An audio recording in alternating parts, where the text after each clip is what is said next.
आदाब नाजरीन, Saiyaara news TV से मैं सैयद अफरोज। आइए नजर डालते हैं कुछ अहम खबरों पर। चंद्रनगुट्टा पुलिस स्टेशन लिमिट्स में एक अफसोसनाक वाकया पेश आया।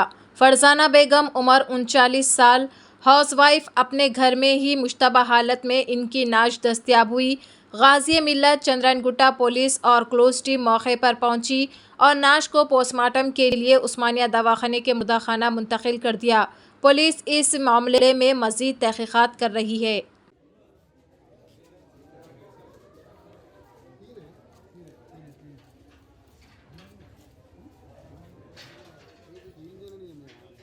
बच्चे 3 हैं।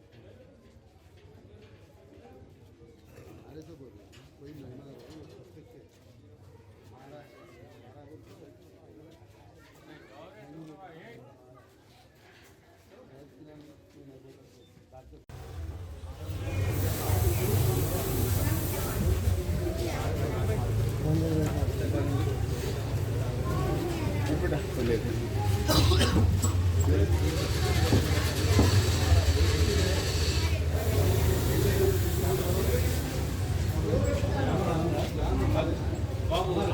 तो जैसा कि आपने देखा नाजरीन, क्या हो रहा है देश और दुनिया में, इसी तरह के लेटेस्ट न्यूज़ देखने के लिए हमारे चैनल को सब्सक्राइब करिए, लाइक करिए, शेयर करिए और हमें दीजिए इजाज़त।